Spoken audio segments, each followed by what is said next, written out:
I can see individual EU nations rapidly erecting borders and, frankly, abandoning Italy. And I don't know where that goes, but if these numbers continue, we are facing serious issues. And, of course, we know that many of those who are arriving, coming over the Mediterranean, they've got the United Kingdom in their sights. They want to come here. They think that we have the most generous, welcoming accommodation. And I think the truth is, not only do they think that, but they're probably right. Well, that was Mark White on the island of Lampedusa. But now we're going to look at a slightly different angle on this. I'm delighted to be joined down the line by Dean Morgan, who's the director at Visa Immigration Consultants First Migration. Dean, thank you so much for joining me. This situation on the asylum seekers is almost out of control now. Now, I know you operate on sort of the lawful applications to come to the United Kingdom. But many people on the other side of this debate, Dean, have been sort of saying, well, we need safe and legal routes and that will stop this. What are your thoughts on that? How do safe and legal routes actually work? And do you think that would stop or mitigate or dramatically reduce this situation, this crisis?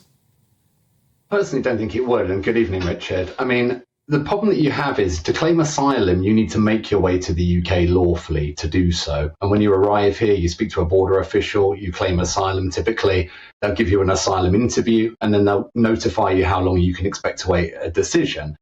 The problem is the people coming in on small boats. I mean, since 2015, according to statistics, there's been 81,000 people have come in through small boats in 5 years.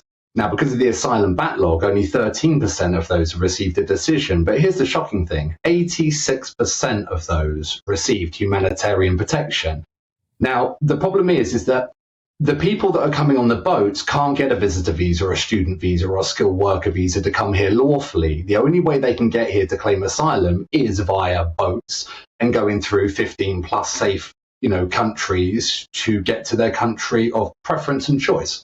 So many people on the sort of the left side of this debate who want to welcome more asylum seekers into the UK, they say, well, in Italy, we should have a processing centre that essentially creates a safe and legal route from Italy or indeed from North Africa to the UK.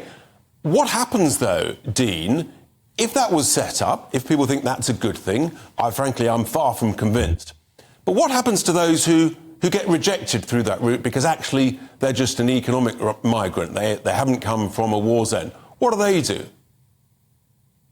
Well, the Italians would just have to deal with the problem. I mean, that's the left solution to this. And that's the problem. I mean, the only solution can be global. The reason that people are migrating is, you've got great powers, the West versus the East, shall we say, with Wagner in Niger and things like that are playing geopolitical power battles, civil wars in Afghanistan, you've got Eritrea, Central African Republic, Syria, the list goes on and on.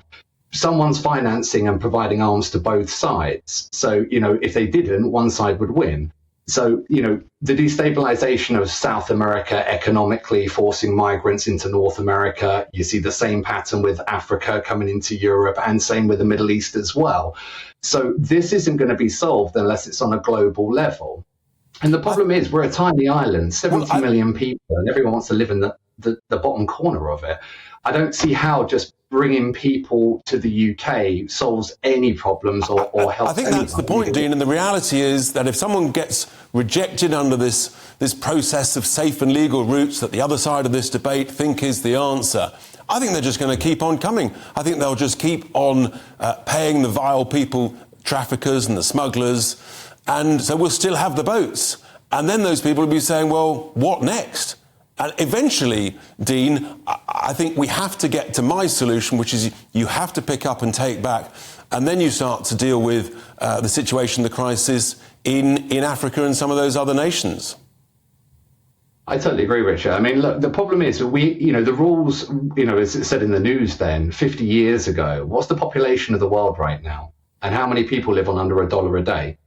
Now, if I lived in those countries, I hate hypocrisy. I would have left and I would have made my way as an economic migrant for a better life for myself and my family. In my opinion, you'd be foolish not to. But the problem is, if you take everyone from the third world and put them in the first world, well, the first world becomes the third world.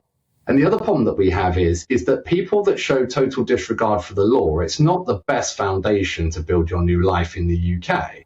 You haven't followed due process.